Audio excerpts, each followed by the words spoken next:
الحمد لله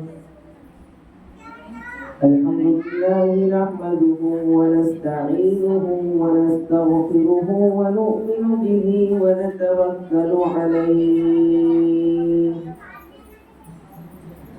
ونعوذ بالله من شرور أنفسنا ومن سيئات أعمالنا من يهده الله فلا مضل له ومن يضلله فلا هادي له ونشهد أن لا إله إلا الله وحده لا شريك له ونشهد أن سيدنا وسندنا ونبينا ومولانا محمدا عبده ورسوله أما بعد فأعوذ بالله من الشيطان الرجيم بسم الله الرحمن الرحيم إنا نحن نزلنا الذكر وإنا له لحافظون صدق الله مولانا العلي العظيم. محترم و مکرم میری پیاری ماؤں اور عزیز بہنوں،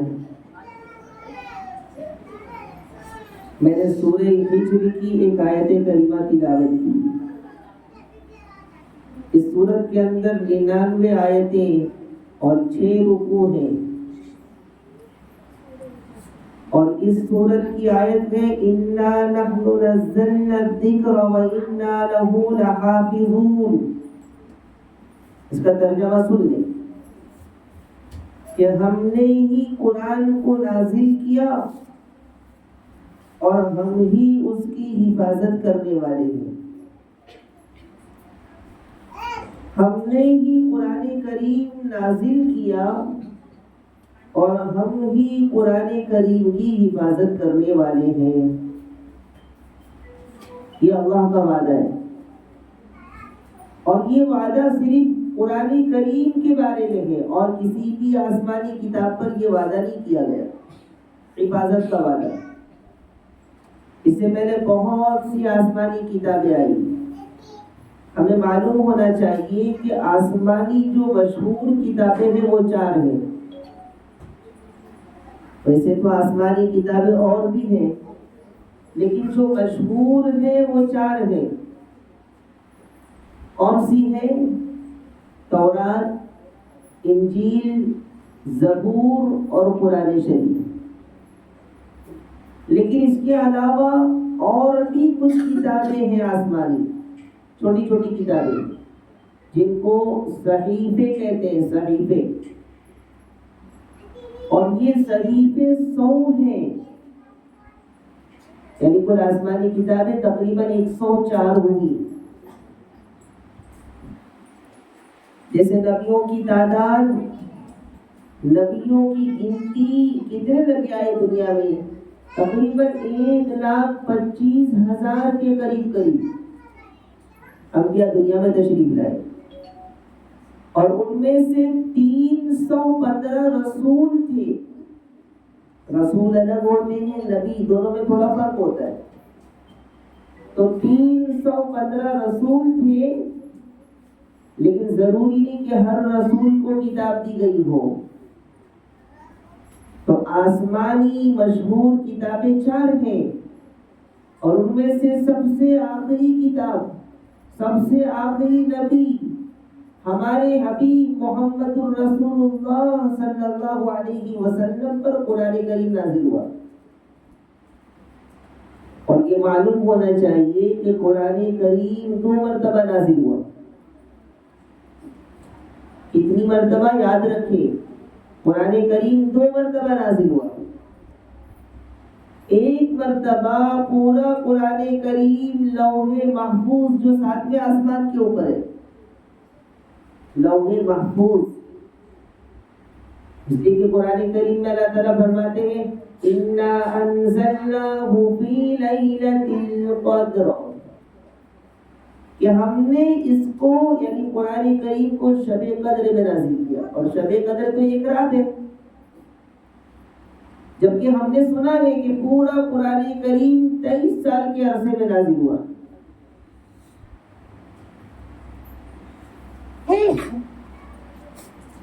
پورا قرآن کریم 23 سال میں نازل ہوا.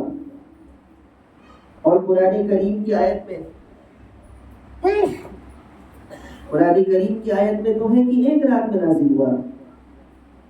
تو پتہ یہ چلا کہ قرآن کریم 2 مرتبہ میں نازل ہوا. ایک مرتبہ پورا قرآن کریم لوح محفوظ سے آسمانی دنیا پر یعنی پہلے آسمان پر نازل ہوا، اور وہ ایک رات میں مکمل قرآن اللہ تعالیٰ نے نازل فرما دیا. اور پھر دوسری مرتبہ جو قرآن کریم نازل ہوا وہ تھوڑا تھوڑا، ایک آیت 2 آیت، ایک رکوع 2 رکوع، ایک سورت 2 سورت، جیسی جیسی اللہ کو ضرورت محسوس ہوئی اللہ تعالیٰ نے نازل فرمایا. اور یہ جو نازل ہوا یہ 23 سال کے عرصے میں نازل ہوا. مکمل 23 سال گزر گئے اس کو نازل ہوتے ہوتے. اور یہ قرآن کریم جب نازل ہوا تو پہلے کی جو کتابیں تھی آسمانی کتابیں وہ لکھ کر کے کتاب کی شکل میں نبی کو دے دی گئی. تورات حضرت موسیٰ علیہ السلام کو کتاب کی شکل میں دے دیا. زبور حضرت داؤد علیہ السلام کو کتاب کی شکل میں ملی. انجیل حضرت عیسیٰ علیہ السلام پر نازل ہوئی کتاب کی شکل میں.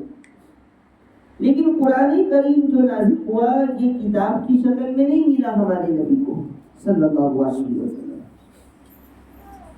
بلکہ قرآن کریم کی سب سے پہلی آیت اقرأ بسم ربک الذی خلق، حضرت جبرائیل آئے اور کہا کہ پڑھو. دیا نہیں لکھ کر کے، کوئی کاغذ پہ لکھ کر نہیں لائے، کوئی کتاب میں نہیں لائے، بلکہ کہا پڑھو. اور ہمارے نبی صلی اللہ علیہ وسلم اس کی تلاوت کرتے تھے. ہمارے نبی صلی اللہ علیہ وسلم اس کو پڑھتے تھے اور آپ کو یاد ہو جاتا تھا. اور صحابہ جو ہمارے نبی کے صحابی تھے وہ ان آیت کریمہ کو لکھ لیتے تھے. کبھی پتوں پر لکھتے تھے، کبھی لکڑیوں پر لکھتے تھے، کبھی ہڈیوں پر لکھتے تھے، کبھی کھجور کی چھالوں پر لکھتے تھے. تو اس طریقے سے اس لیے کہ قرآن کریم کی آیت کریمہ ایک کسی مسجد میں، مدرسے میں، کسی خاص جگہ میں نازل نہیں ہوئی، بلکہ کبھی سفر میں، کبھی مکہ میں، کبھی مدینے میں، کبھی طائف میں، کبھی جنگ میں، جہاں بھی نازل ہوتی صحابہ اس کو لکھ لیتے تھے. تو الگ الگ چیزوں پر لکھ لیتے تھے اس کو. اور ہمارے نبی صلی اللہ علیہ وسلم کے زمانے میں اکثر صحابہ حافظ ہوتے تھے. حافظ ہوتے تھے. قرآن کریم ان کو زبانی یاد ہوتا تھا. قرآن کریم کی حفاظت ہو رہی ہے، زبانی یاد رہتا تھا. لیکن ہمارے نبی صلی اللہ علیہ وسلم کے زمانے کے بعد حضرت ابو بکر صدیق رضی اللہ تعالیٰ عنہ کے زمانے میں جنگ یمامہ ہوئی، ایک جنگ ہوئی، غزوہ ہوا، جنگ. اور اس جنگ کے اندر بہت سارے صحابہ جو حافظ تھے وہ شہید ہو گئے. تو حضرت عمر رضی اللہ تعالیٰ عنہ نے سوچا کہ اگر یہ صحابہ جو شہید ہو گئے، اس کے علاوہ جو باقی صحابہ گئے اگر وہ بھی شہید ہو گئے تو قرآن کریم کی حفاظت کیسے ہوگی؟ تو حضرت ابو بکر صدیق رضی اللہ تعالیٰ عنہ کو جا کر مشورہ دیا کہ ہمیں چاہیے کہ قرآن کریم کو لکھا جائے اور قرآن کریم کو ایک جگہ جمع کیا جائے، اس لیے کہ اتنے صحابہ شہید ہو گئے اور یہ بھی شہید ہو گئے تو پھر قرآن کریم کیسے محفوظ رہے گا. تو خیر حضرت ابو بکر صدیق رضی اللہ تعالیٰ عنہ کو بھی یہ بات سمجھ میں آ گئی.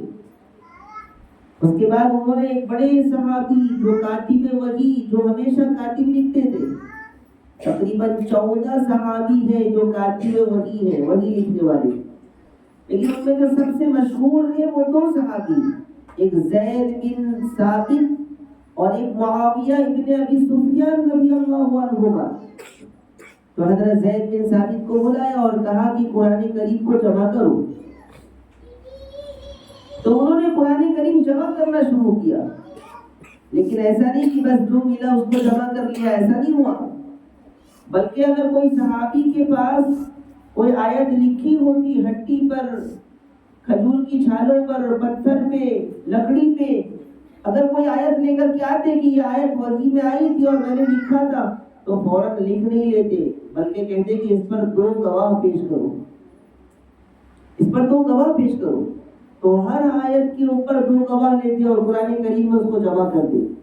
اور پھر حضرت ابوبکر صدیق رضی اللہ تعالیٰ عنہ کے زمانے میں یہ قرآن کریم کتاب کی شکل میں بنا، لیکن ابھی ایک جگہ صرف جمع کر لیا اور کچھ نہیں ہوا اس کے علاوہ۔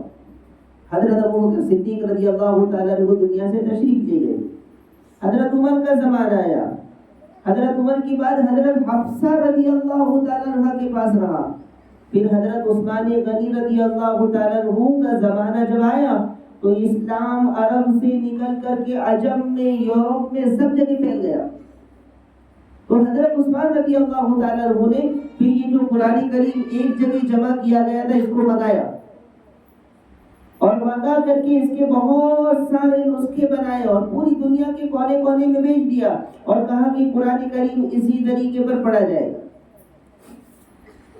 اس لیے اس قرآن کو مصحف عثمانی کہتے ہیں، مصحف عثمانی، یعنی حضرت عثمان رضی اللہ تعالیٰ عنہ کا بنایا ہوا مصحف،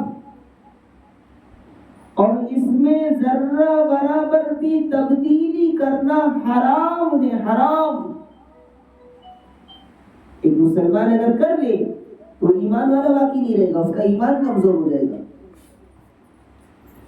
حتیٰ کہ جو لوگ عربی جانتے ہیں یہاں پر، ان کو معلوم ہوگا کہ کھڑا زبر، کھڑی زیر، الٹا پیش اور حروف مدہ دونوں برابر ہیں، صرف لکھنے میں فرق ہے، پڑھنے میں کوئی فرق نہیں ہے دونوں میں۔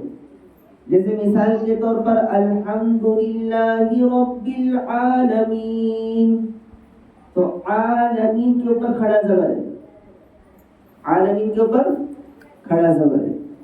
اب کوئی لکھ رہا ہے الحمدللہ رب العالمین اور اس نے کھڑا زبر کی جگہ الف مدہ لکھا تو حرام کام کیا، جبکہ دونوں کا مطلب ایک ہی ہے، دونوں کا میننگ ایک ہے، لیکن کہا کہ یہ بھی جائز نہیں ہے۔ بات سمجھ میں آ رہی؟ کھڑا زبر کی جگہ الف مدہ لکھ دیا تو بھی اس نے قرآن کریم میں تحریف کی، اور تحریف کرنا حرام ہے، حرام۔ اس لیے کہ قرآن کریم کی حفاظت تو اللہ نے وعدہ کیا، تو اللہ نے نظام بنایا،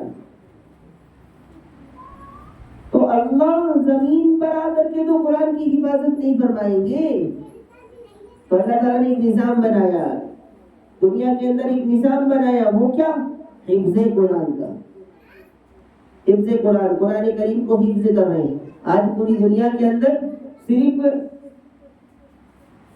لڑکے نہیں بلکہ لڑکیاں، لڑکے نہیں لڑکیاں لاکھوں کی تعداد میں حافظ قرآن، لڑکوں کی بات تو بہت دور، اور گجرات آپ چلے جائیں گے تو آٹو چلانے والا، لاری چلانے والا، دکان میں بیٹھنے والا، دکان میں بیٹھنے والی سب حافظ ہیں۔ ایک ایک مسجد کے اندر پہلی دوسری سب مسجد میں حافظوں کی بھری ہوتی ہے گجرات کے اندر۔ ماشاءاللہ کیا نظام ہوگا گجرات میں، اس لیے کہ صحابہ گجرات میں آئے، پہلے صحابہ جو گجرات ہندوستان میں داخل ہوئے گجرات میں آئے، تو گجرات کا ایک عجیب ماحول ہے، 10 سال کا بچہ حافظ بن رہا ہے۔ ہمارے بیجاپور پور میں 10 سال میں بچہ علی پا شروع کرتا ہے۔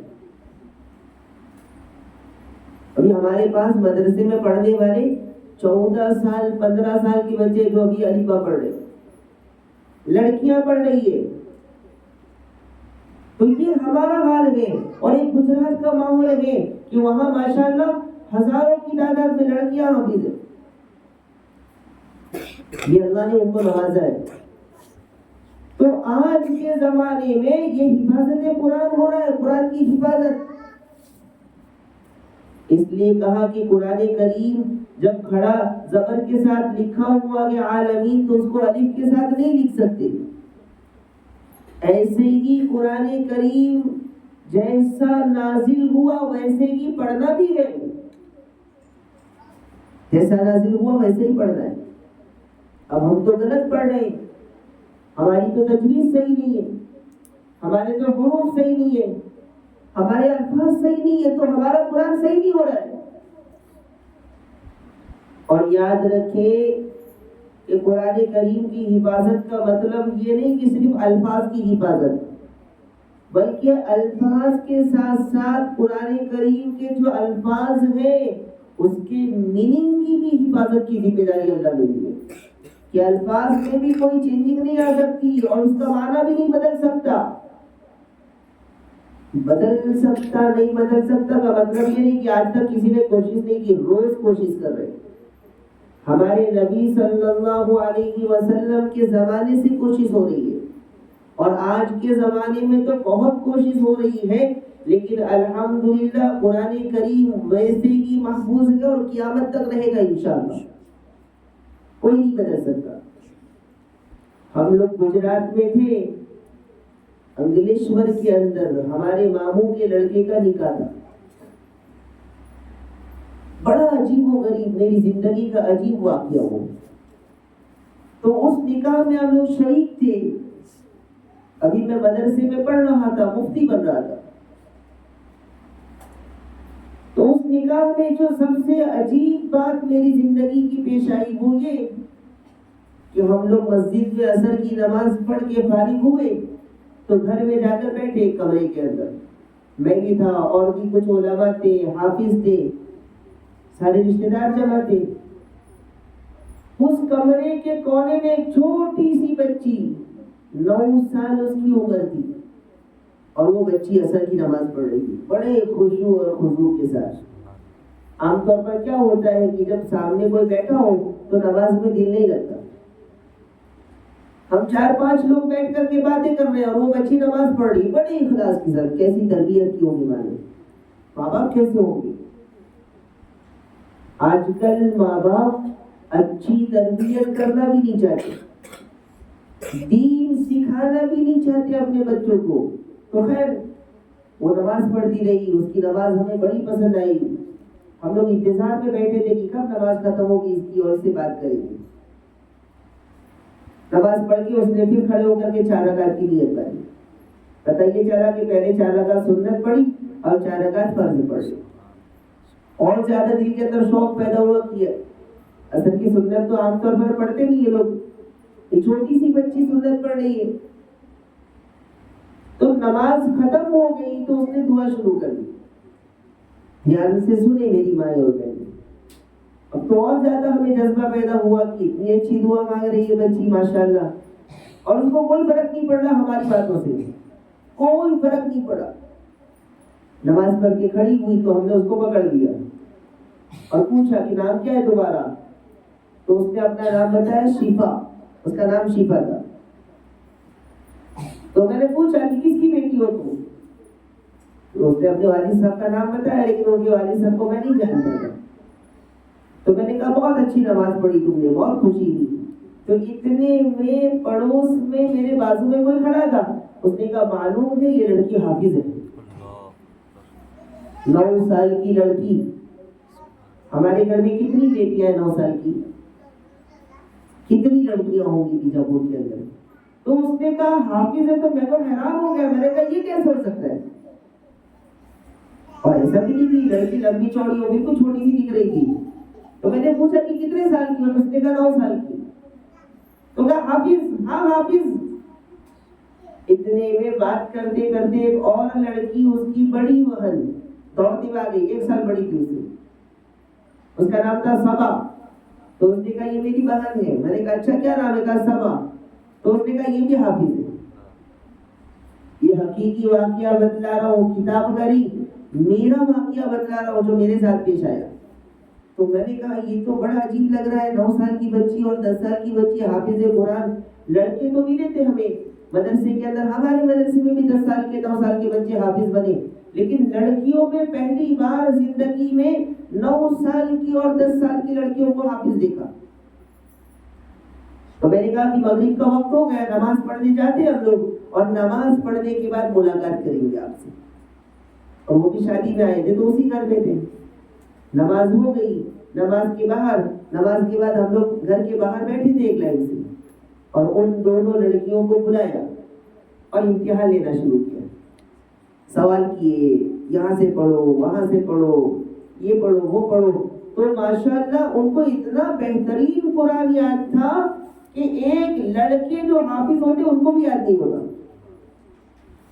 تو حیران ہو گیا، جو مشکل سوال جو حفظ کے زمانے کے اندر جو مدرسے میں ایگزام میں جو مشکل کوشچن ہوتے ہیں بالکل ہارڈ، ایسے کوشچن پوچھے اس کو، جہاں سے پوچھو وہاں سے پڑھنے کے لیے تیار، جہاں سے پوچھو وہاں سے پڑھنے کے لیے تیار۔ تو اس میں جو صبا نام کی جو لڑکی تھی 10 سال کی، اس کو اور زیادہ یاد تھا۔ تو اس بچی نے کہا کہ میں روزانہ میرے والد کو 6 پارے قرآن سناتی ہوں۔ تو میں نے کہا تم تو شادی میں آئی ہو۔ تو اس نے کہا نہیں، آج بھی صبح میں 6 پارے سنایا والد صاحب کو۔ تو میں حیران ہو گیا، میں نے کہا ان کے والد صاحب سے ملنا پڑے گا، کون ان کے والد صاحب؟ تو عشاء کی نماز کے لیے گئے، تو عشاء کی نماز میں نے پڑھائی ماشاءاللہ۔ تو نماز کے بعد کسی نے بتایا کہ یہ حافظ ہاشم، ان کے والد کا نام تھا حافظ ہاشم، ممبئی کے رہنے والے۔ تو کہا یہ ان کے والد صاحب ہیں۔ تو میں نے ان کو سیدھا گلے لگایا، میں نے کہا آپ بڑی قسمت والے ہیں، بہت مبارکباد ہے، اور ماشاءاللہ آپ کی بچی اتنی بہترین حافظ۔ انہوں نے کہا یہ سب اللہ کا کرم ہے، اور کہا کہ میری اور چھوٹی لڑکی ہے 5 سال کی۔ تو میں نے کہا اس کا کیا کمال ہے؟ تو کہا کہ وہ 5 پارہ حفظ کر چکی ہے، 5 سال کی لڑکی 5 پارہ حفظ۔ ایسا لگ رہا ہے سننے میں آپ کو بڑا عجیب لگتا ہوگا، لیکن میں نے دیکھا ہے۔ تو میں نے کہا اس بچی کو بھی بلاؤ، کیا نام ہے اس کا؟ تو کہا کہ ہما نام ہے، ہما۔ تو میں نے کہا اس کو بلاؤ۔ تو اس کو بلایا تو بالکل مٹی کے اندر کھیل رہی تھی، ہمارے پاس بھی ایک چھوٹی سی بچی پڑھنے آتی ہے عامرہ نام کی، بالکل ویسے ہی۔ تو وہ کھیل رہی تھی، تو اس کو بلایا، تو بلانے کے بعد ہم نے پوچھا کہ کتنا یاد ہے؟ کہا 5 پارے۔ تو میں نے کہا کچھ سنا ہو؟ تو اس نے عَمَّ يَتَسَاءَلُونَ عَنِ النَّبَإِ الْعَظِيمِ والی پوری سورت سنائی۔ اور 2 سال پہلے ان کے والد صاحب نے مجھے ایک نیوز پیپر کا فوٹو بھیجا واٹس ایپ پہ، اور اس پیپر میں لکھا ہوا تھا کہ وہ جو بچی جس کا نام ہما تھا، جو ہمارے سامنے آئی تھی اور 5 پارے یاد تھا، وہ بچی بھی حافظ بن گئی ماشاءاللہ۔ 7 لڑکے اور لڑکیاں ان کے۔ کمال کی بات یہ ہے، ان کے لڑکے اور لڑکی دونوں ملا کر 7، اور سب کے سب حافظ۔ لڑکے تو لڑکے، لڑکیاں بھی حافظ ہیں ماشاءاللہ، اور اتنا بہترین قرآن یاد ہے، اتنا اچھا قرآن یاد ہے کہ ہم حیران ہو گئے۔ تو یہ اللہ کا معجزہ ہے، یہ قرآن کا معجزہ ہے۔ تو میری مائیں اور بہنیں یہ ارادہ کریں کہ انشاءاللہ ہم بھی حافظ بنیں گے، اور نہیں بن سکتے تو کم سے کم اپنی اولاد کو تو ضرور حافظ قرآن بنائیں گے انشاءاللہ۔ آپ کے دل میں ارادہ ہوگا، اللہ کی طرف سے فیصلہ ہوگا۔ لیکن آج ہمارا حال ایسا ہے کہ ہم اپنے بچوں کو اسکول تو بڑی پابندی کے ساتھ بھیجتے ہیں، لیکن جہاں مدرسے کی بات آئے گی وہاں بہت زیادہ سستی ہے، کوتاہی ہے۔ چلے گا، مدرسہ نہیں جائے گا تو چلے گا۔ ہم روز اپنے بچے کو یہ کہہ کر کے سلاتے ہیں کہ بیٹا سو جاؤ، صبح اسکول جانا ہے، سو جاؤ، نیند پوری نہیں ہوگی، صبح اسکول جانا ہے۔ لیکن کوئی ماں اپنے بیٹے کو یہ نہیں کہتی کہ بیٹا سو جاؤ، فجر کی نماز میں اٹھ رہے۔ اس لیے جیسی نیت ماں کی ہوتی ویسا اثر ہوتا ہے۔ ماں کبھی یہ نہیں کہتی کہ بیٹا سو جاؤ، فجر کی نماز میں اٹھنا ہے، فجر کی نماز پڑھنی ہے۔ 5 سال کے بچے کو، 4 سال کے بچے کو صبح میں 5 بجے 6 بجے اٹھا کر کے لوگ اسکول بھیج رہے ہیں، لیکن نماز کے لیے اٹھانے میں بچے کی صحت خراب ہو رہی ہے، بچے کی نیند خراب ہو رہی ہے، بچے کی طبیعت خراب ہو رہی ہے۔ تو پھر کیسے بچہ حافظ قرآن بنے گا اور کیسے دیندار بنے گا؟ میری مائیں اور بہنیں، بڑی قربانی چاہیے حافظ بنانے کے لیے، دیندار بنانے کے لیے بڑی قربانی چاہیے۔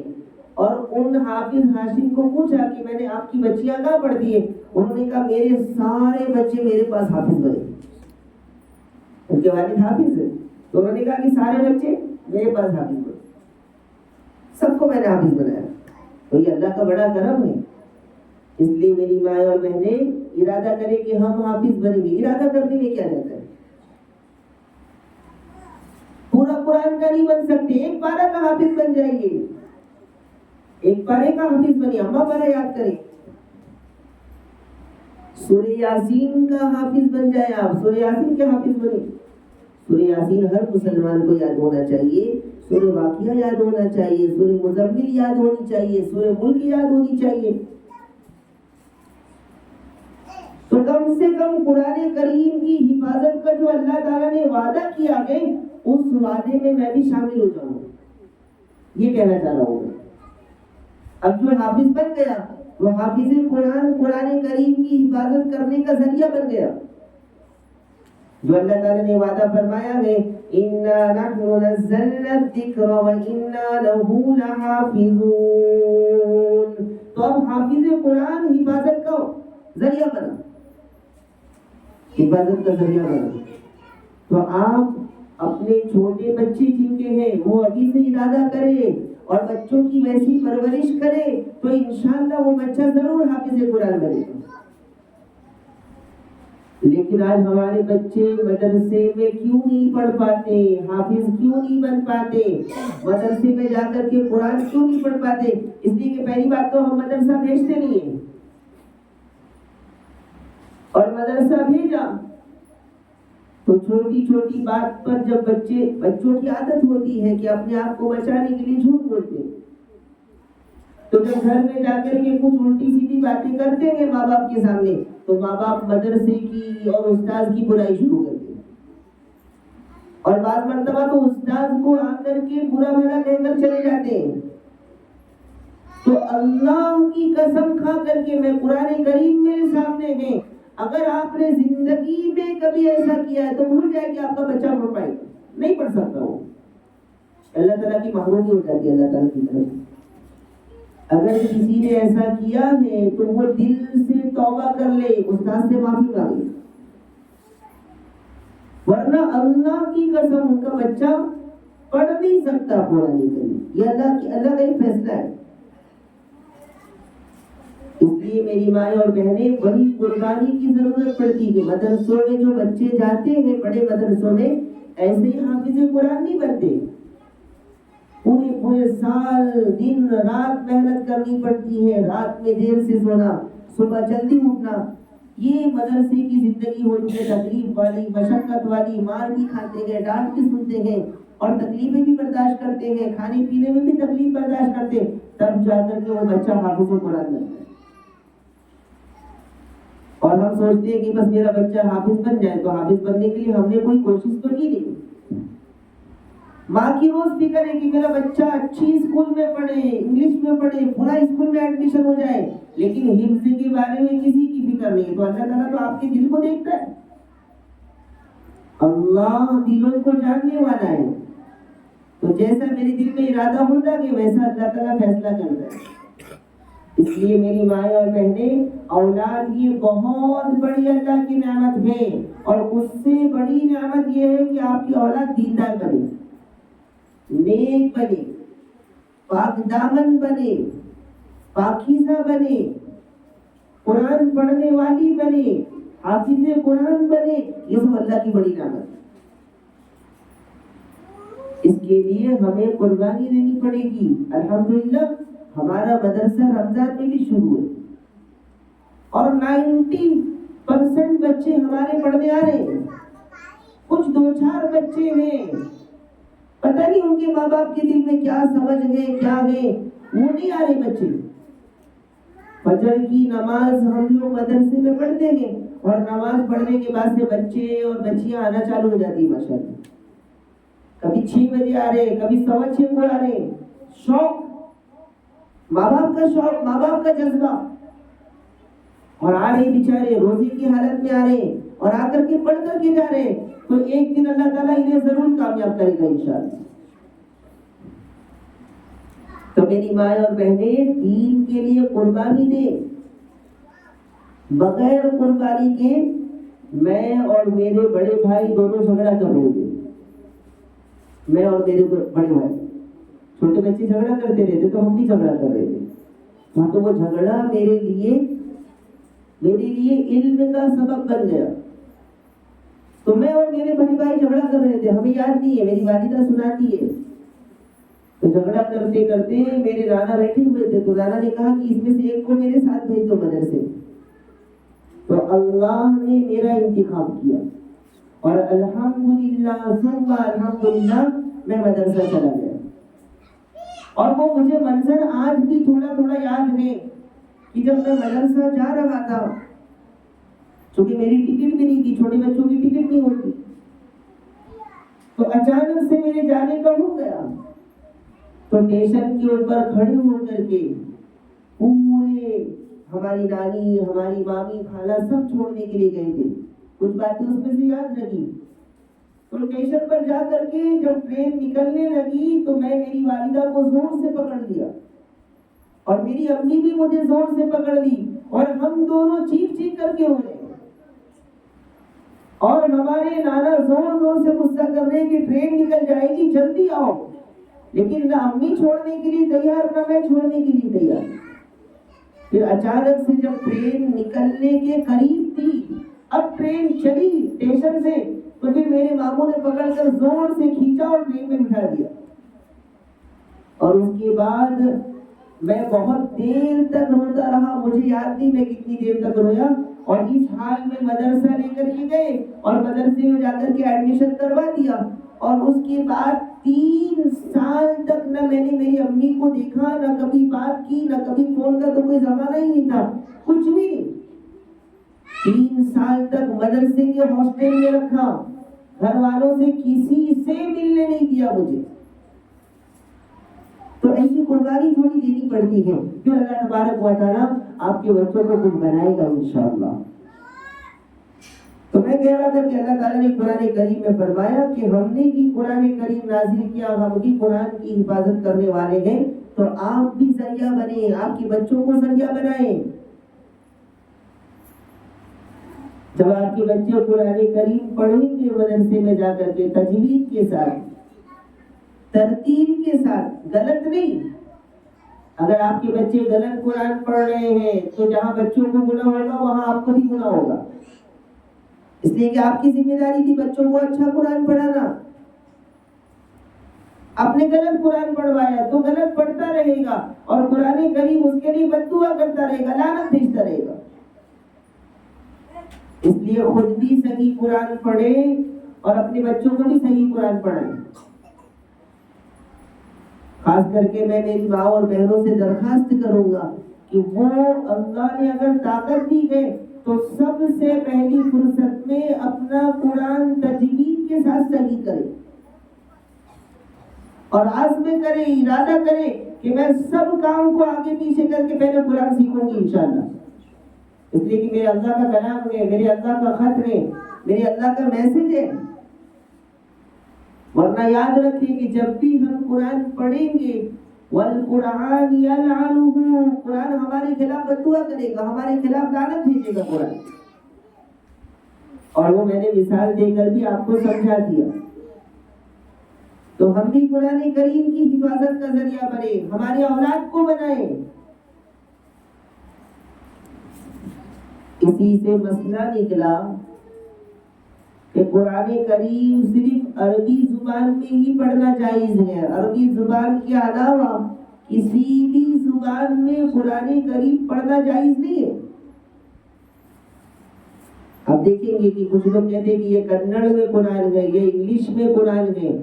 تو آپ کنڑ میں یا انگلش میں اس کا ترجمہ، اس کا ٹرانسلیشن پڑھ سکتے ہیں لیکن قرآن نہیں پڑھ سکتے. اس لیے کہ عربی زبان کی ایک خاصیت ہے، یہ مسئلہ سن لیں. بہت سے لوگ گھروں میں پڑھتے ہوں گے، کنڑ قرآن ہوتا ہے کسی کے پاس انگلش ہوتا ہے. نہیں، اس لیے کہ عربی زبان کے اندر عین ہا کسی زبان میں نہیں ہے، غین خا کسی زبان میں نہیں ہے. اسی طریقے صاد، شین، سین، ثا، ظا، دال، یہ سب کہاں دوسری زبانوں کے اندر ہے. اب ایک انسان انگلش میں قرآن پڑھ رہا ہے تو ہا کہاں سے لائے گا وہ؟ خوف کہاں سے نکالے گا، عین کہاں سے لائے گا، تو میننگ بدل جائے گا اس کا. جیسا میں نے آپ کو بتایا تھا کہ ایک انسان پڑھ رہا ہے قل هو اللہ احد، کہہ دو اللہ ایک ہے، اور ایک پڑھ رہا ہے قل هو اللہ احد، تو کھاؤ اللہ ایک ہے. تو نہ نماز ہوئی نہ قرآن کی تلاوت کی، قرآن لعنت کر رہا ان کے اوپر. اس لیے تمام محدثین، تمام فقہاء، تمام علماء کا اس بات پر اتفاق ہے کہ عربی زبان کے علاوہ کسی بھی زبان میں قرآن کریم پڑھنا جائز نہیں ہے. اس لیے کہ پڑھے گا تو اس میں تبدیلی کر دے گا، پڑھے گا تو اس میں تحریف کرے گا، اور یہ حرام ہے. اس لیے بچنا چاہیے. ایک بہت بڑے بادشاہ گزرے گے، مامون الرشید. ایک تو ہارون رشید ہے، ایک مامون الرشید ہے. تو وہ بادشاہ بڑا علمی آدمی تھا. اس کے محل کے اندر، اس کے دربار میں علمی گفتگو بہت ہوتی تھی.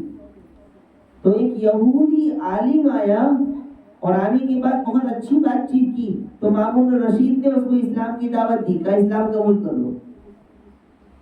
تو اس نے اسلام قبول نہیں کیا، وہ چلا گیا. اور 1 سال کے بعد پھر دربار میں آیا تو مسلمان ہو کر کے آیا. سبحان اللہ. تو مامون الرشید نے پوچھا کہ میں نے تم کو اسلام کی دعوت دی تو تم نے اسلام قبول نہیں کیا، ابھی کیسے قبول کر لیا، کیا وجہ بنی؟ تو اس نے کہا کہ جب میں تمہارے پاس سے گیا تو میں نے جا کر کے تورات لی، اور تورات کے اندر کچھ کمی زیادتی کر کے تورات لکھا اور لے کر کے گیا اور یہودی علماء کے سامنے پیش کیا تو انہوں نے اس تورات کو خرید لیا. پھر میں نے انجیل لیا اور اس میں کچھ تبدیلی کر کے میں نے انجیل لکھا اور لے کر کے پھر میں عیسائی کرسچن علماء کے پاس گیا تو انہوں نے بھی خرید لیا. پھر میں نے قرآن کریم کو کچھ تبدیل کر کے لکھا اور لے کر کے مسلمان کے پاس گیا اور کہا کہ لے لو. تو انہوں نے پہلے قرآن کو دیکھا اور قرآن کو پڑھا اور جو میں نے اس میں تبدیلی کی تھی وہ جان گئے کہ اس میں تبدیلی ہوئی ہے. تو انہوں نے کہا لے جاؤ، ہم نہیں لیں گے ایسے قرآن کو. تب مجھے یقین ہو گیا کہ یہ قرآن، اس کی حفاظت کا وعدہ اللہ نے کیا ہے اور اس کو کوئی بھی نہیں بدل سکتا. اسے یقین ہو گیا اور اس بات پر وہ مسلمان ہو گیا کہ مسلمان اپنی کتاب میں تھوڑی بھی تبدیلی نہیں ہونے دے گا. اور وہ واقعہ میں نے آپ کو سنایا تھا کہ جب انگریز ہندوستان پر قبضہ نہیں کر سکے اور انہوں نے اپنی میٹنگ میں یہ بات رکھی کہ جب تک قرآن ہے مسلمانوں کے پاس تب تک ہم ہندوستان پر قبضہ نہیں کر سکتے، تو انہوں نے 1 لاکھ سے زیادہ قرآن کریم جلایا. اور دلی کی ایک مسجد میں جب پہنچے اور انہوں نے کہا، وہاں سے قرآن جلا رہے تھے تو مسجد کے باہر 2 چھوٹے بچے تھے. تو انہوں نے کہا کہ کیا کر رہے ہیں آپ؟ تو انہوں نے کہا قرآن جلا رہے ہیں، ہم قرآن کو ختم کرنا چاہتے ہیں. تو کہا کہ آپ مسجد کے مدرسے کو قرآن کو ختم کر سکتے ہیں لیکن یہاں جو قرآن ہے ہمارے سینوں میں، اس کو کیسے ختم کرو گے؟ تو انگریز نے کہا کہ سینے میں قرآن، یہ کیسے ہو سکتا ہے؟ تو کہا میں بھی حافظ ہوں، یہ میرے ساتھ کھڑا ہے، یہ بھی حافظ ہے. اور اس نے قرآن پڑھنا شروع کیا اور پورا قرآن پڑھتا چلا گیا اور کہا کہ اس طریقے سے لاکھوں نہیں کروڑوں لوگوں کے سینے میں قرآن کریم محفوظ ہے. یہ قرآن کا معجزہ ہے. آپ کسی بھی ایسی زبان کو جس کو آپ سمجھ نہیں سکتے ہیں، اگر اس زبان کا ایک پیج بھی آپ پڑھیں گے تو تھک جائیں گے. انگلش کوئی کتاب لے لے، کنڑ لے لے، کسی بھی زبان میں لے لے، 1-2 پیج پڑھنے کے بعد آپ کا دل نہیں چاہے گا جبکہ آپ اس کا میننگ کچھ بھی سمجھ نہیں رہے. لیکن الحمدللہ قرآن کریم ایک ایسی کتاب ہے کہ آپ کو ایک لفظ کا میننگ نہیں آتا اور پورا قرآن پڑھ رہے ہیں. الحمدللہ ہمارے اس درس میں ایسی نیک خاتون بیٹھی ہوئی ہے جنہوں نے ایک قرآن مکمل بھی کر لیا. ماشاءاللہ ایسی بھی ہے، مجھے پتا چلا، جنہوں نے ایک قرآن مکمل کر لیا، دوسرا قرآن چل رہا ہے ان کا. اب ذرا ہم سوچیں کہ ہمارے کتنے پارے ہوئے. کہیں ایسا تو نہیں کہ ہم نے ابھی شروع ہی نہ کیا ہو. اس لیے میری مائیں اور بہنیں قرآن کریم کی حفاظت کا ذریعہ بنے، قرآن کریم کے محافظ بنے. اور اس کا کیا فائدہ ہوگا کل قیامت کے دن پتہ چلے گا. اور اپنے بچوں کو بھی سکھائیں، اور جب آپ کے بچے پڑھیں گے اور سیکھیں گے تو اس کا کیا فائدہ ہوگا وہ قیامت کے دن پتہ چلے گا. یاد رکھیں، آپ نے اپنے بچوں کو ڈاکٹر بنایا، انجینئر بنایا، پروفیسر بنایا، IAS آفیسر بن گیا آپ کا بچہ، اور آپ چلے گئے دنیا سے تو ایک پیسے کا آپ کو فائدہ نہیں ہوگا. میں نہیں کہتا ہوں کہ یہ سب مت بنائیے، بنائیے، اس کی بھی ضرورت ہے، لیکن سب سے پہلے اپنے بچوں کو اچھا قرآن، اچھا ایمان والا بنائیے، حافظ قرآن بنائیے. حافظ قرآن بنے گا تو کیا فائدہ ہوگا؟ جب آپ کا بچہ تجوید کے ساتھ قرآن پڑھے گا تو کیا فائدہ ہوگا؟ آپ مر جائیں گے، آپ قبر میں چلے جائیں گے، اور آپ کا بیٹا قرآن پڑھے گا تو آپ کے قبر میں اس کا ثواب پہنچتا رہے گا، آپ کے خزانے میں اس کی نیکیاں پہنچتی رہے گی. ایک واقعہ لکھا ہے، حضرت موسیٰ علیہ السلام کے زمانے میں ایک بڑا گنہگار انسان تھا، پوری زندگی بڑے بڑے گناہوں میں لگایا اور انتقال ہو گیا. جب وہ مر گیا تو اس کی بیوی حاملہ تھی، اور اس کے گھر ایک لڑکا پیدا ہوا، اور وہ تو مر کر چلا گیا، قبر میں اس کو بہت سخت عذاب ہو رہا تھا. حضرت موسیٰ علیہ السلام کا اس قبرستان سے گزر ہوا تو دیکھا حضرت موسیٰ علیہ السلام کو پتہ چلا کہ اس قبر میں اللہ کا عذاب ہو رہا ہے. نبی تھے، نبی کو پتہ چلتا ہے، نبی کے پاس معجزہ ہوتا ہے. اور جب واپس لوٹے، کہیں جانا تھا، وہاں سے واپس لوٹے تو حضرت موسیٰ علیہ السلام کو پتہ چلا کہ اس قبر میں تو اللہ کی رحمت اتر رہی ہے، اللہ کی رحمت اتر رہی ہے. تو حضرت موسیٰ علیہ السلام اللہ کے سامنے رجوع ہوئے کہ یا اللہ، میں صبح گیا تو عذاب ہو رہا تھا، ابھی لوٹا تو تیری رحمت برس رہی ہے، کیا معاملہ ہے؟ اللہ کی طرف سے پیغام آیا کہ موسیٰ، یہ جو قبر والا انسان ہے یہ بڑا گنہگار تھا، بڑا نافرمان تھا، اور پوری زندگی گناہوں میں لگاتا رہا اور مر گیا تو اس کو بہت سخت عذاب ہو رہا تھا. لیکن آج اس کی بیوی نے، اس کا جو لڑکا ہے دنیا کے اندر، اس لڑکے کو مدرسے میں بھیجا گئے، اور اس لڑکے نے مدرسے میں جا کر کے بسم اللہ الرحمن الرحیم پڑھا. تو جب اس کے لڑکے نے بسم اللہ پڑھا تو میری رحمت جوش میں آ گئی کہ میں اس شخص کو عذاب دوں کہ جس کا بیٹا میرا نام لے کر اللہ بسم اللہ پڑھ رہا ہے. تو بس اس کے بسم اللہ پڑھنے کی وجہ سے میں نے اس کے باپ کی مغفرت کر دی اور اس کے عذاب کو رحمت میں بدل دیا. یہ تو صرف بسم اللہ کی بات ہو گئی. تو آپ اگر پورا حافظ قرآن بنا دیں گے اور وہ بچہ روز قرآن پڑھتا رہے گا صبح میں شام میں، تو آپ کی تو ویسے ہی جنت بن جائے گی. اچھا، صرف آپ کا بچہ حافظ بنا اور آپ کا بچہ قرآن پڑھ رہا ہے اس کا ثواب صرف ملے گا، ایسا نہیں، ایسا نہیں. سنیں اللہ کتنا رحیم ہے اور اللہ کی رحمت کتنی وسیع ہے. آپ کا بچہ حافظ بنا، اس نے 100 لوگوں کو حافظ بنایا. اب حافظ جو آپ کا لڑکا ہے اس کا ثواب بھی آپ کو، اور 100 لوگوں کو حافظ بنایا اس میں سے بھی ثواب آپ لوگوں کو. پھر اس کے 100 اسٹوڈنٹ نے 100 لوگوں کو حافظ بنایا، 10,000 ہوئے. اب ان کا ثواب بھی آپ کے خزانے میں.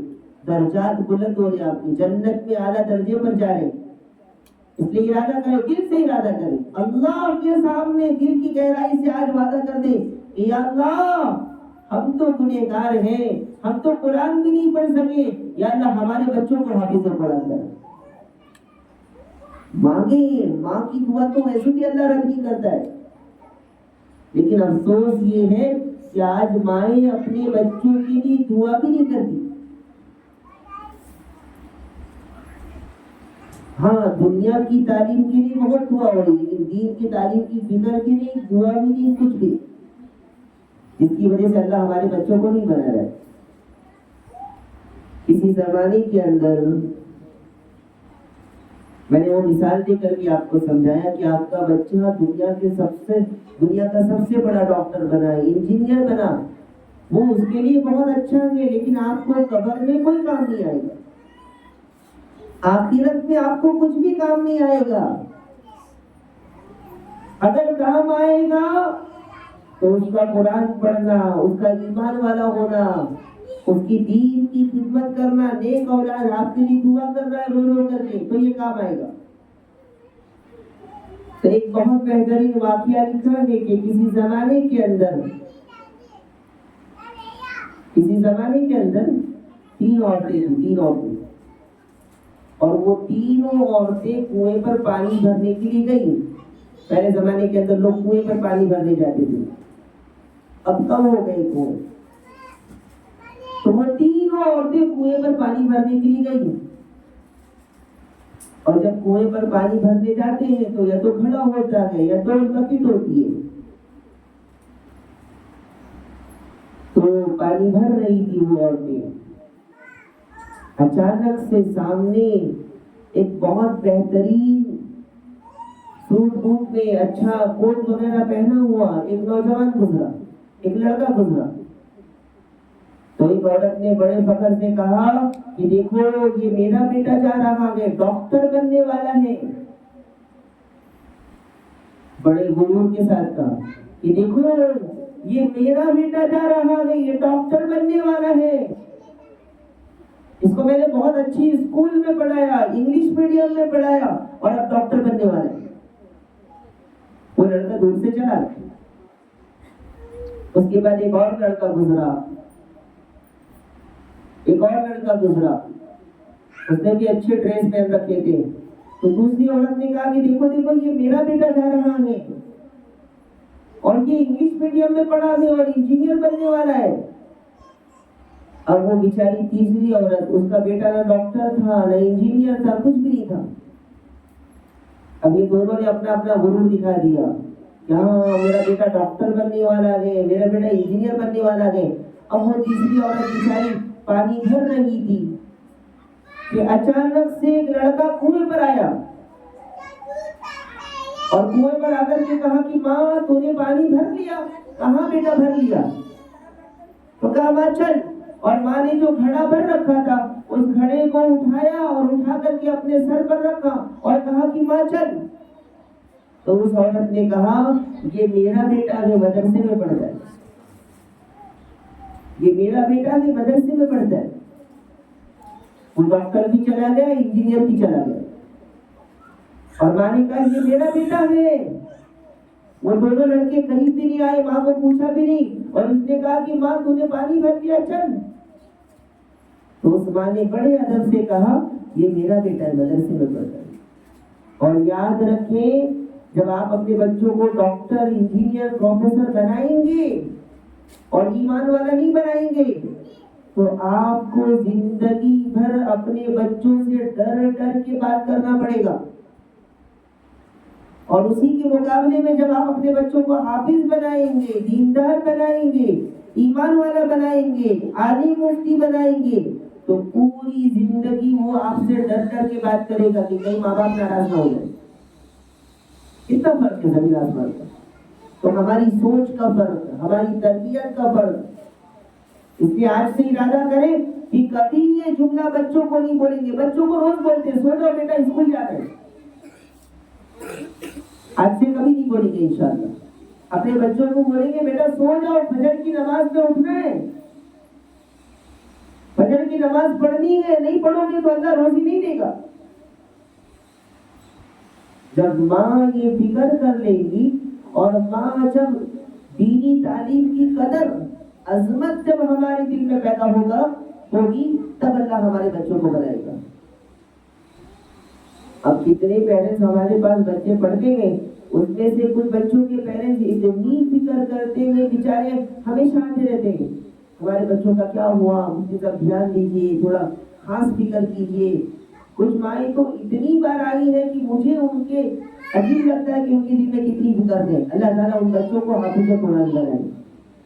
لیکن کچھ بچوں کے ماں باپ کو معلوم ہی نہیں, کوئی مطلب ہی نہیں, کبھی میں نے دیکھا بھی نہیں ان کو.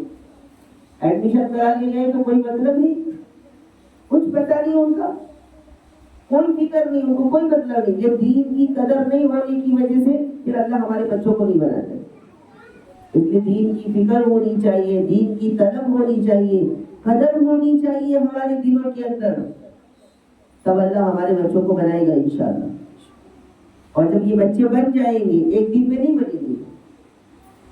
اب کچھ عورتوں کے دل میں ایسا ہے کہ میں سوچوں کہ میرا بچہ حافظ بن جائے.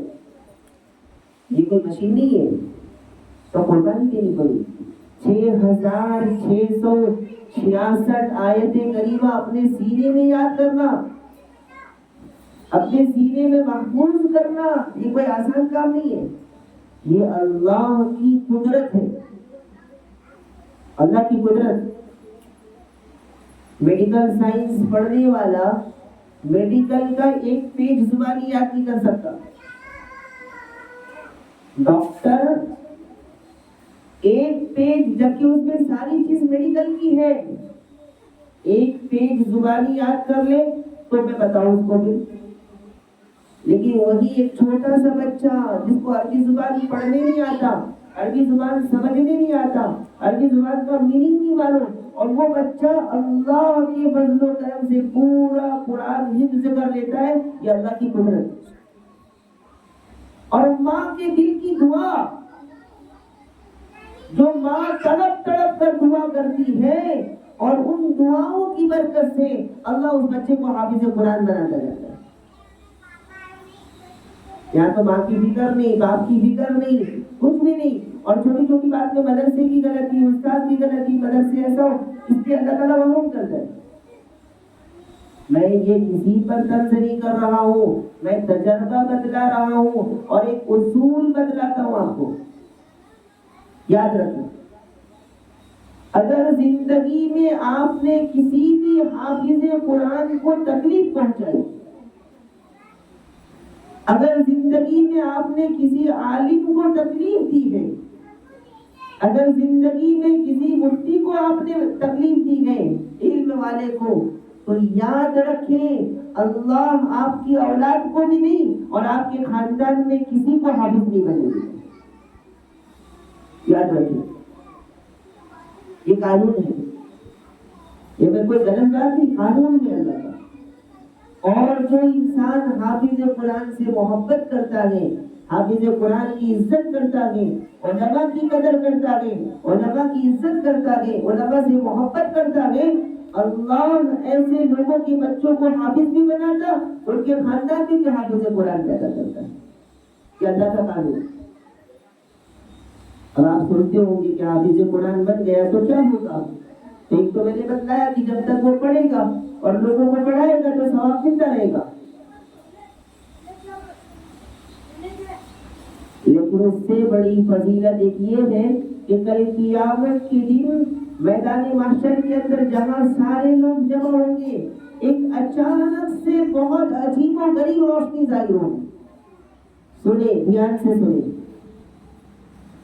ایک بہت عجیب روشنی, سارے لوگ اس کی طرف دیکھیں گے کہ یہ کیسا نور ظاہر ہو گیا. تو لوگ اس کی طرف دوڑیں گے کہ یہ نور کیسا ہے, یہ روشنی کیسی ہے. تو پتہ چلے گا کہ وہ روشنی سورج سے بھی 10 گنا زیادہ روشن ہے. تو پوچھیں گے کہ بھائی یہ کیا ہے, تو کہیں گے, بتلایا جائے گا کہ یہ حافظ قرآن جو بچے بنے ہیں ان کے ماں باپ ہیں, اور ان کو سورج سے بھی زیادہ چمکتا ہوا روشن تاج کل قیامت کے دن پہنایا جائے گا, اور پورے قیامت تک آنے والے سارے لوگ دیکھیں گے کہ یہ حافظ قرآن کا, حافظ قرآن کے ماں باپ ہیں. اتنی بڑی فخر کی بات ہوگی. سوچے تو صحیح, سوچے تو صحیح, تصور تو کریں. 1,25,000 نبی, 1,24,000 صحابہ, اور سارے اللہ کے ولی, اور پوری دنیا کے تمام لوگوں کے بیچ میں جب آپ کے سر پر سورج سے بھی زیادہ چمکتا ہوا تاج پہنایا جائے گا تو کیسا فخر محسوس ہوگا آپ کو، کیسا لگتا ہوگا آپ کو؟ سن کر ہی عجیب کیفیت پیدا ہو رہی ہوگی۔ اس لیے ارادہ کریں کہ اپنے بچوں کو حافظ قرآن بنائیں گے، ارادہ کریں، انشاءاللہ عزم کریں، دعاؤں کا اہتمام کریں، اپنے بچوں کے کان کی، اپنے بچوں کی زبان کی، اپنے بچوں کے دل کی حفاظت کریں، تب جا کر کے انشاءاللہ وہ بچے بنیں گے۔ تو قرآن کریم یہ اللہ کی کتاب ہے اور اس کی حفاظت کا ذمہ اللہ نے لیا ہے، اس میں کوئی تبدیلی نہیں کر سکتا۔ اس لیے ہمیں صحیح قرآن پڑھنا ہے، صحیح قرآن بچوں کو پڑھانا ہے اور صحیح قرآن کی تعلیم کو پوری دنیا میں پھیلانا ہے انشاءاللہ۔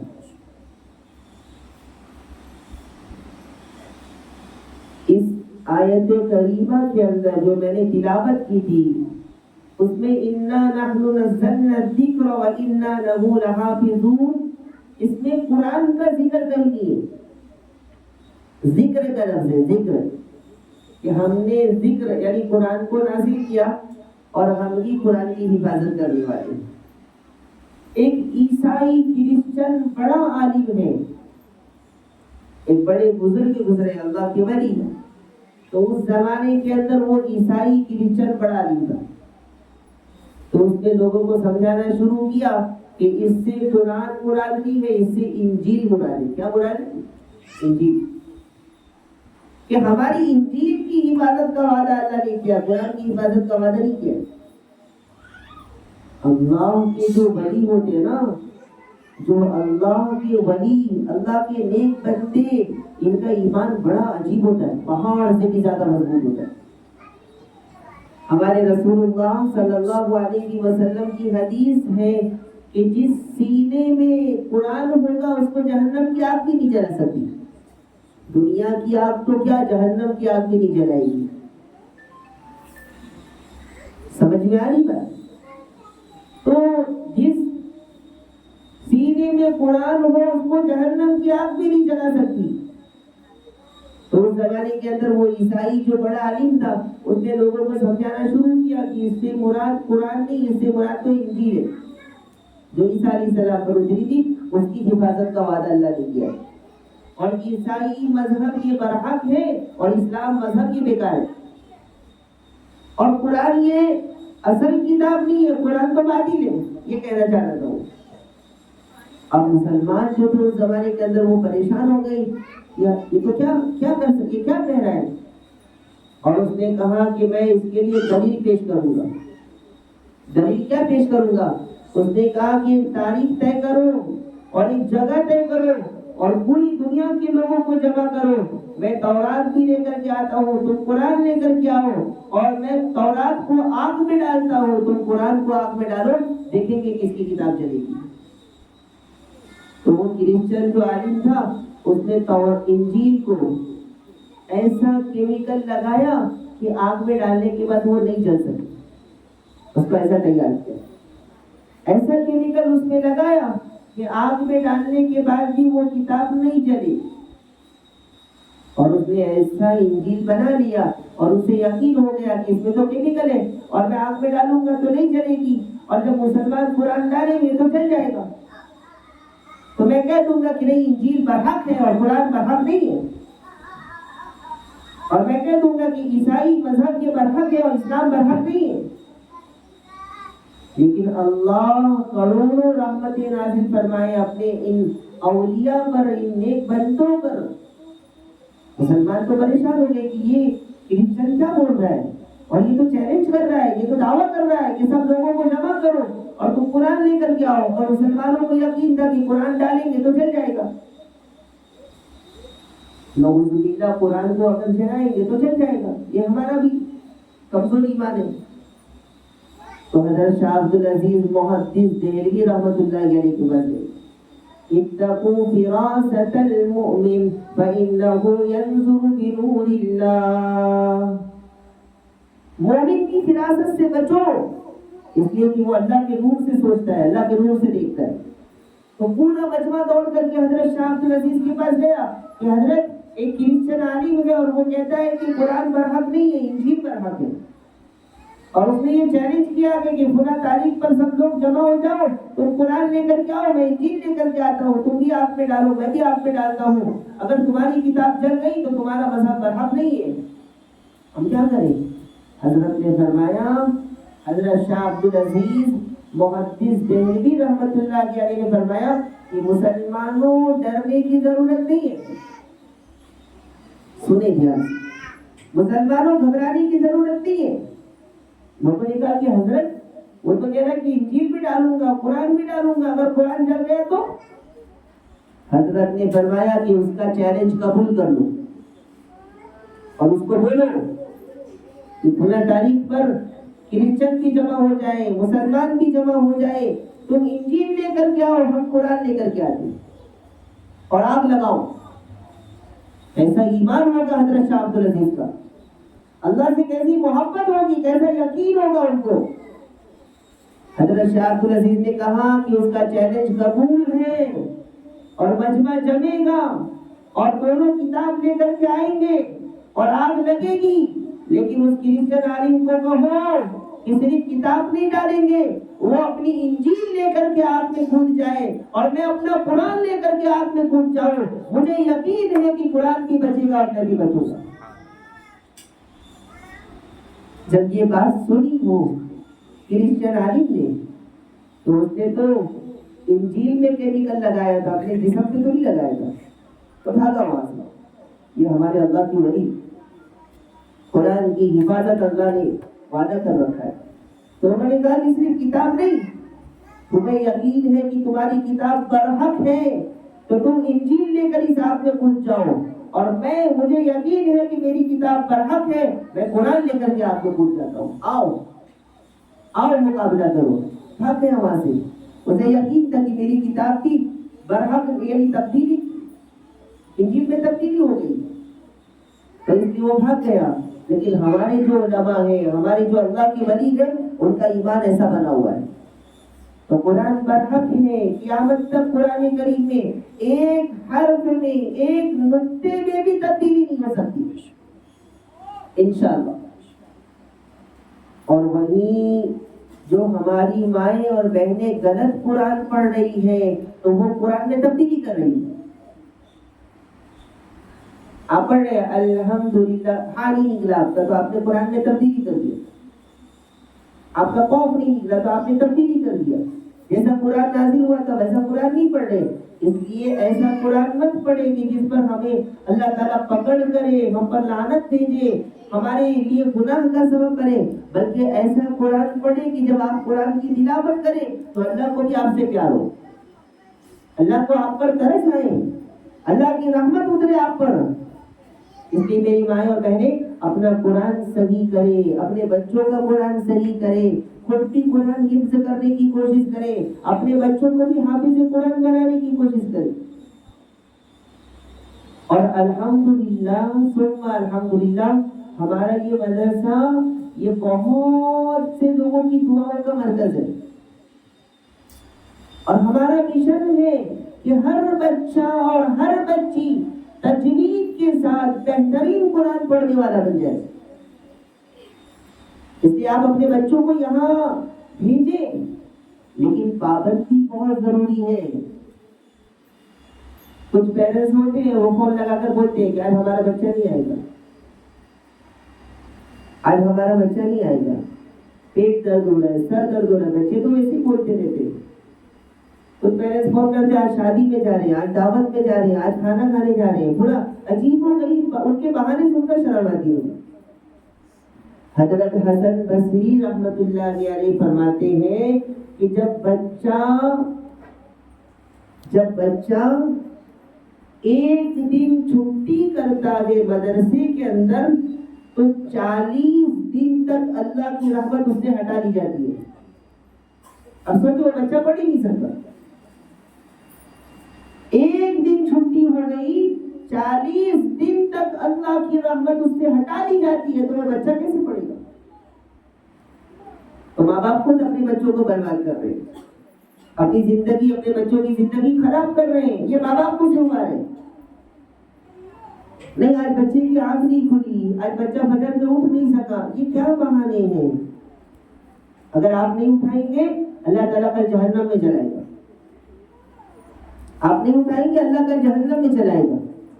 قربانی دے میری مائیں اور بہنیں، پھر دیکھیے یہ بچے کیسے بنیں گے، اور یاد رکھیں اگر یہ گنہگار ہو گئے اللہ آپ کو پکڑے گا، اگر یہ نافرمان بن گئے اللہ آپ کو پکڑے گا، اگر یہ زبان سے گندی چیزیں بول گئے، اگر گناہوں میں لگے ہوئے ہیں اللہ آپ کو پکڑے گا۔ بچپن میں لاڈ پیار میں بچوں کی پرورش کرتے ہیں اور بڑے ہونے کے بعد پھر یہی افسوس کرتے ہیں، ایسا نہیں ہونا چاہیے۔ بچپن سے ہی ہم فکر کریں، بچپن سے ہی تربیت کریں، تب جا کر کے انشاءاللہ ایک وقت آئے گا کہ وہ بچے ایسا بنیں گے کہ آپ کے لیے جنت میں جانے کا ذریعہ بنیں گے انشاءاللہ۔ تو قربانی دے، مدرسے کی قدر کرے۔ اللہ تبارک و تعالیٰ آپ کے دلوں کو دیکھتا ہے کہ ان ماں باپ کے دل میں مدرسے کی قدر ہے یا نہیں ہے، ان ماں باپ کے دل میں استاد کی قدر ہے یا نہیں ہے، علم کی قدر ہے یا نہیں ہے۔ کبھی کبھی کچھ ہوتا ہے معاملہ تو ماں باپ مدرسے میں آ کر بحث کرتے ہیں، اللہ تبارک و تعالیٰ بہت سخت ناراض ہوتا ہے اس لیے توبہ کریں، معافی مانگے اللہ کے سامنے۔ اگر آپ اپنے بچوں کو بنانا چاہتے تو معافی مانگے، نہیں بنانا چاہتے تو کوئی معاملہ نہیں۔ اس لیے میری مائیں اور بہنیں، بات کچھ لمبی ہو رہی ہے لیکن کام کی باتیں کر رہا ہوں، اس لیے کہ بچے بہت معصوم ہیں۔ ہمارے پاس جو بچے پڑھنے آتے اس میں کچھ بچے اتنے معصوم ہیں، ان کو دیکھ کر ایسا لگتا ہے کہ کہیں نہ کہیں کوئی غلطی ہو گئی، نہیں تو یہ بچہ اب تک حافظ قرآن بنتا ہے۔ ایسے بچے ہمارے پاس ہیں، ان کے چہرے کے نور کو دیکھ کر کے افسوس ہوتا ہے کہ یہ بچہ کیوں محروم رہ گیا اب تک، جبکہ ان بچوں کو تو اب تک حافظ بن جانا چاہیے تھا۔ کہیں نہ کہیں ماں باپ کی غلطی، ماں باپ کی کمی، ماں باپ کی کوتاہی، سخت مزاجی، اللہ تبارک و تعالیٰ ان کے سخت مزاجی کی وجہ سے بچوں کو محروم کرتا ہے اور ماں باپ کو پتہ نہیں چلتا۔ اور ہمارے اس مدرسے کے اندر بھی ایسا واقعہ ہوا ہے، واقعہ تو نہیں سنانا چاہتا لیکن جس بچے کے بارے میں ہوا ہے ہم نے دیکھا کہ وہ بچہ محروم ہونے جا رہا ہے، نام نہیں بولوں گا اس کا میں۔ پہلے وہ بچہ بہت اچھا تھا، بہت بہترین، بہت ماشاءاللہ، جبکہ اس کا ایڈمیشن کرایا تو ان کے ماں باپ نے بہت شکایت کی تھی کہ ہمارا بچہ ایسا ہے ویسا ہے، لیکن الحمدللہ بہت اچھا پڑھ رہا تھا۔ لیکن اچانک سے ایک دن کوئی واقعہ پیش آیا، ہمارے پاس استاد بھی ہے، حافظ صاحب بھی ہے، تو آ کر کے ان کی والدہ نے کچھ بولا۔ جب وہ بول رہی تھی تو میں دل میں سوچ رہا تھا کہ آج سے بہت بڑا نقصان ہونے والا ہے، اور ہم نے دیکھا کہ اس بچے کی زندگی بھی بہت زیادہ تنزلی کی طرف اور بگاڑ کی طرف جا رہی ہے۔ تو ایسا ہوتا ہے، اس لیے میری مائیں اور بہنیں یہ دینی مدارس کی بہت قدر کرنی چاہیے، اس کا معاون بننا چاہیے، اس کی فکر کرنی چاہیے، اس کی قدر کرنی چاہیے، علماء کی قدر کرنی چاہیے، قرآن کی قدر کرنی چاہیے، قرآن کی عزت کرنی چاہیے۔ اگر آپ چاہتے ہیں کہ آپ کے بچے حافظ قرآن بنے، آپ کے بچے عالم دین بنے، مفتی بنے، محدث بنے، مفسر بنے، تو آج سے علماء کی قدر شروع کریں، مدرسوں کی قدر شروع کریں، دین کے شعبوں کی عزت کریں، پھر دیکھیں کہ انشاءاللہ کیسے بنتے۔ اللہ تبارک و تعالیٰ سے آخر میں دعا ہے، اللہ تبارک و تعالیٰ سب سے پہلے مجھے اور ہم سب کو اور پوری امت کو ان باتوں پر قدر کرنے کی توفیق نصیب فرمائے، ان باتوں پر عمل کرنے کی توفیق نصیب فرمائے، ان باتوں کی قدر دانی کی توفیق نصیب فرمائے، علماء کی، حفاظ کی، مدارس کی، مکاتب کی، ان ساری چیزوں کی ہمیں قدر کرنے کی توفیق نصیب فرمائے۔ آمین ثم آمین۔ ایک تو سوالات آئے ہوئے تو اس کا جواب سن لیں۔ عام طور پر زیادہ تر لوگ قرض سے پریشان ہوتے ہیں، اللہ تبارک و تعالیٰ قرض کی بلا سے، قرض کی مصیبت سے ہم سب کی اور پوری امت کی حفاظت فرمائے۔ تو قرض کے لیے کیا دعا ہونی چاہیے؟ اگر کسی کے ذمہ قرض ہے تو کیا دعا ہونی چاہیے؟ تو سب سے پہلی دعا تو یہ ہے کہ قرض کے لیے استغفار بہت پڑے، استغفار کرے، مغفرت مانگے، استغفار کرے، توبہ کرے۔ استغفار سے بھی اللہ تبارک و تعالی روزی میں برکت دیتا ہے اور قرض ختم کرتا ہے۔ استغفار میں ایک تو چھوٹا استغفار ہے اور ایک وہ پورا کلمہ استغفار کا جو میں بار بار پڑھتا ہوں آپ لوگوں کے سامنے، استغفر اللہ الذی لا الہ الا هو الحی القیوم واتوب الیہ، پڑھنا شروع کر دیں صبح شام 100 مرتبہ استغفار۔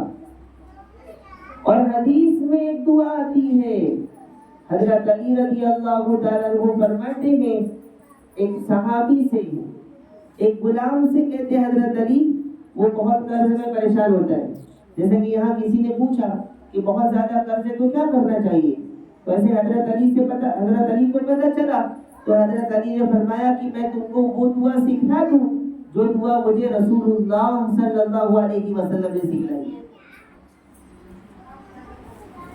تو کہا کہ ضرور سکھلائیے۔ تو آپ نے فرمایا کہ یہ دعا ایسی ہے کہ اس دعا کو پڑھنے سے اگر پہاڑ کے برابر بھی تمہارا قرضہ ہوگا تو اللہ تعالیٰ اس کو ادا کر دے گا۔ ایسی بہترین دعا ہے، وہ دعا کیا ہے؟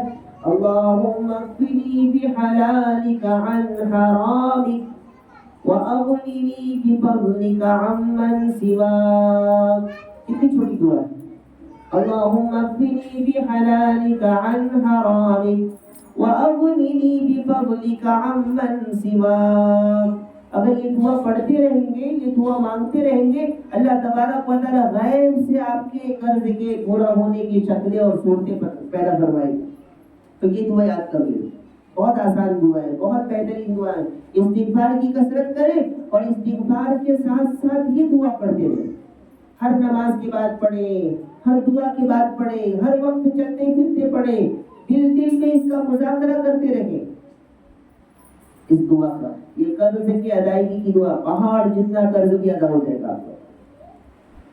اور ایک دعا ہے، یہ تو قرض کی بات ہو گئی، زندگی میں ہمیشہ پریشانیاں، مصیبتیں، بلائیں، بیماریاں آتی رہتی ہیں، اس سے بچنے کے لیے جیسے ہمارا جسم خراب نہ ہو، بخار، پیٹ درد وغیرہ نہ ہو، اس کے لیے ہم گولی کھاتے ہیں، تو ایسے زندگی میں جو بلائیں اور مصیبتیں آ رہی ہیں اس سے بچنے کے لیے کیا ہے؟ تو ہمارے نبی صلی اللہ علیہ وسلم کی بتلائی ہوئی ایک دعا ہے، حضرت عثمان ابن عفان رضی اللہ تعالیٰ عنہ، یہ میں اس لیے کہہ رہا ہوں کہ بہت سے لوگ کہتے ہیں کہ ہمارے گھر میں بہت پریشانی ہے، بلائیں ہیں، مصیبتیں ہیں، تو حضرت عثمان رضی اللہ تعالیٰ عنہ فرماتے ہیں کہ رسول اللہ صلی اللہ علیہ وسلم نے فرمایا کہ جو شخص صبح میں 3 مرتبہ پڑھ دے وہ شام تک، اور جو شام میں 3 مرتبہ پڑھ دے وہ صبح تک ہر بلا اور مصیبت سے، اچانک کے حادثے سے محفوظ رہے گا۔ تو کتنی بہترین دعا ہے، وہ دعا کیا ہے؟ بسم اللہ الذی لا یضر مع اسمہ شیء فی الارض ولا فی السماء وهو السمیع العلیم۔ یہ دعا یاد کر دیں اور یہ دعا خود بھی پڑھے 3 مرتبہ اور اپنے چھوٹے بچوں پر دم کریں، تو جب دم کریں گے تو اس کو نظر بھی نہیں لگے گی، اثر بھی نہیں ہوگا، ڈرے گا بھی نہیں اور کبھی بیمار نہیں ہوگا۔ تو یہ کرنے کی ضرورت ہے، 3 مرتبہ صبح میں پڑھ دیں، شام تک حفاظت ہوگی، 3 مرتبہ شام میں پڑھ دیں، صبح تک حفاظت ہوگی۔ یہ میں نہیں کہہ رہا ہوں کہ محمد رسول اللہ صلی اللہ علیہ وسلم کہہ رہے ہیں۔ بسم اللہ الذی لا یضر مع اسمہ شیء فی الارض ولا فی السماء وهو السمیع العلیم۔ اللہ تعالیٰ ان دعاؤں کا یقین نصیب فرمائے ہمیں۔ اب جب ایسی دعا پڑھی جاتی ہے تو کچھ ہماری مائیں اور بہنیں ان دعاؤں کے لکھ کر دینے کی درخواست کرتی ہیں۔ اب سب کو الگ الگ دعائیں لکھ کر کے دینا مشکل کام ہے، اس لیے بہترین ایک رائے اس میں یہ آئی کہ ایک گروپ بنا لیا جائے اور اس میں سب کا واٹس ایپ نمبر ہو اور ان دعاؤں کو اس میں ڈال دیا جائے، تاکہ آپ وہاں سے حاصل کر لیں، اور روزانہ کی دعا روزانہ صرف سننا نہیں، یاد کر لینا ہے۔ اس لیے کہ دعا ایک دن کے لیے نہیں ہوتی، بلکہ دعا ہمیشہ زندگی بھر کے لیے ہوتی ہے۔ تو ایک نوٹ بک دی جائے گی، اس کے اندر سب اپنا اپنا واٹس ایپ نمبر لکھیں، اور درس قرآن کے نام سے ایک گروپ بنا کر کے اس کے اندر یہ ساری دعائیں ڈال دی جائیں، تاکہ آپ وہاں گھر بیٹھے بیٹھے یاد کر لیں۔ اور اس کے کیا فائدے کہ وہ آپ کے دل میں یقین کے ساتھ بیٹھ جائے، یہ آسان طریقہ ہے۔ ایک مسئلہ اور ہے کہ 1 یا 2 تولہ سونا ہو تو زکوٰۃ فرض ہے یا نہیں؟ کل زکوٰۃ کے بارے میں بات ہوئی تھی، تو کسی کا یہ سوال ہے کہ 1 تولہ ہو کسی کے پاس سونا یا 2 تولہ ہو تو کیا زکوٰۃ فرض ہوگی یا نہیں ہوگی؟ تو یاد رکھیں، زکوٰۃ کا نصاب کل میں نے آپ کو سمجھایا تھا کہ زکوٰۃ کا نصاب موجودہ دور میں 52.5 تولہ چاندی یا اس کی مارکیٹ ویلیو کیا چل رہی ہے، اس کی کیا قیمت ہوتی ہے اس وقت، اگر اتنا مال کسی کے پاس ہے تو زکوٰۃ واجب ہو جائے گی۔ اور ایک مسئلہ سن لیں، اگر کسی کے پاس صرف 2 تولہ سونا ہے اور کچھ بھی نہیں ہے، اس کے پاس کچھ بھی نہیں ہے، کچھ بھی نہیں کا مطلب 1 روپیہ بھی اس کے پاس نہیں ہے، اور ایسا تو کوئی بھی نہیں ہے، پوری دنیا میں ایسا نہیں ملے گا کہ کسی کے پاس صرف 2.5 تولہ سونا ہو اور 1 گرام بھی چاندی نہ ہو۔ اگر چاندی کسی کے پاس نہ بھی ہو تو پیسے تو ضرور ہوں گے۔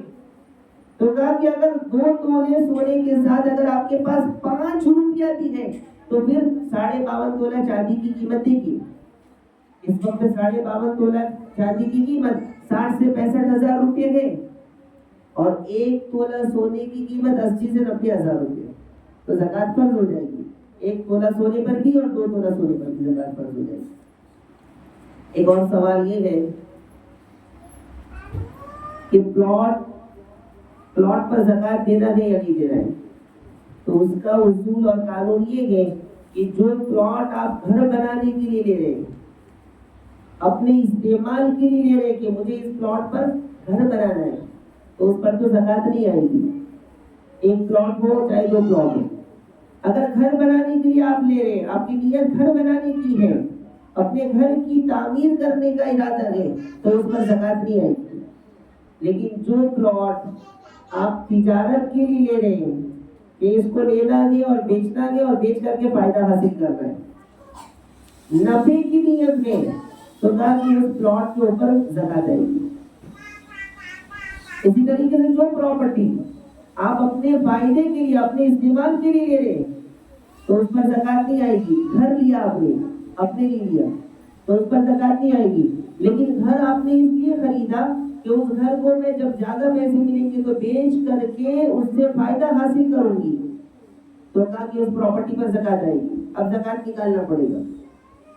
اپنے استعمال کے لیے لیا، نیت تو اللہ جانتا ہے، آپ کسی کے سامنے بول دیں کہ ہاں میں نے تو استعمال کے لیے لیا تھا، وہ نہیں چلے گا، اللہ کو معلوم ہے کہ آپ نے کیوں لیا ہے۔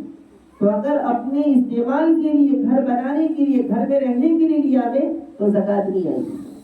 لیکن اگر نفع کے لیے، تجارت کے لیے لیا ہے کہ جب مجھے زیادہ پیسے ملیں گے، 1-2 لاکھ روپے زیادہ آئیں گے تو میں بیچ دوں گا، تو نہ کہ اس پر زکوٰۃ آئے گی، اس پر زکوٰۃ دینی پڑے گی۔ یہ پلاٹ کا مسئلہ ہے، پراپرٹی کا مسئلہ ہے۔ اللہ تبارک و تعالی ہمیں ان باتوں پر عمل کرنے کی توفیق عطا فرمائے۔ دعا کریں۔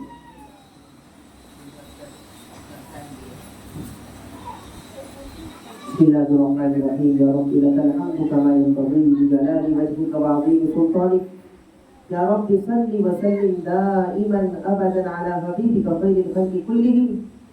اللهم لك الحمد حمدا كثيرا طيبا مباركا فيه غير مقيل ولا مودع ولا مستغن عنه ربنا لا إله إلا أنت سبحانك إني كنت من الظالمين۔ اے اللہ ہم سب کے گناہوں کو معاف فرما دے، اے اللہ ہم سب کی خطاؤں سے درگزر فرما دے، اے اللہ ہم تیرے مجرم بندے ہیں، تیرے ناپاک بندے ہیں، تیرے پاپی بندے ہیں، اے اللہ ہماری توبہ قبول فرما دے۔ اے اللہ تو نے ہمیں معاف نہیں کیا تو ہم کہاں جائیں گے؟ تیرے سوا کوئی ہمارا در نہیں، تیرے سوا کوئی ہمارا سہارا نہیں، تیرے سوا کوئی ہماری مدد کرنے والا نہیں ہے۔ اے اللہ تو نے بھی معاف نہیں کیا تو کہاں جائے؟ اے اللہ ہماری توبہ قبول فرما لے، ہمیں معاف فرما دے۔ اے اللہ دنیا کی آگ برداشت نہیں کر سکتے، جہنم کی آگ کو کیسے برداشت کریں گے؟ ہم بڑے کمزور ہیں، رحم فرما دے، کرم فرما دے، معاف فرما دے، ہماری توبہ قبول فرما دے۔ اے اللہ ہماری مغفرت فرما، ہمارے ماں باپ کی مغفرت فرما، ہمارے پورے خاندان والوں کی مغفرت فرما، پوری امت کی مغفرت فرما دے۔ اے اللہ ہمیں اپنے نیک بندوں میں شامل فرما دے، ہمارے گناہوں کی وجہ سے ہمیں تہجد سے محروم نہ فرما۔ اے اللہ ہمارے گناہوں کی وجہ سے ہمیں اپنی نعمتوں سے محروم نہ فرما، اپنی عبادت سے محروم نہ فرما۔ اے اللہ ہمارے گناہوں کی وجہ سے ہمیں قرآن کریم کی تلاوت سے محروم نہ فرما، ہمیں صحیح قرآن پڑھنے والا بنا دے، ہمیں صحیح قرآن پڑھنے کی توفیق عطا فرما دے، سیکھنے کی عمل کرنے کی توفیق عطا فرما دے۔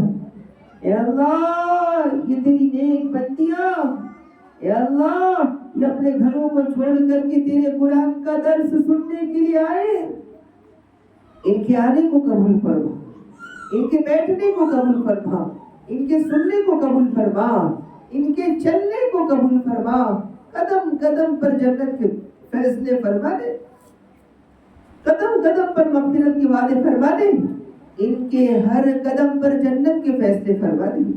اے اللہ ان کے گھروں میں خوب برکت نصیب فرما، رحمت نصیب فرما، ان کے دل کی تمام دعاؤں کو قبول فرما دے۔ اے اللہ ہمارے بچوں کو نیک بنا دے۔ اے اللہ ہم تو گندے ہیں، گنہگار ہیں، ہماری زبانیں بھی گندی ہیں، ہمارے بچے ہماری بات نہیں مان رہے۔ اے اللہ ان کے دلوں کو نرم فرما دے، ان کے دلوں کو نرم فرما دے، ان کو ماننے والا بنا دے، ان کے دلوں میں تیرے حبیب کی قرآن کی محبت پیدا کر۔ اے اللہ ہمارے بچوں کو حافظ قرآن بنا دے، ہمارے بچوں کو حافظ قرآن بنا دے، ہمارے بچوں کو حافظ قرآن بنا دے، قرآن کی محبت ان کے دلوں میں پیدا فرما دے۔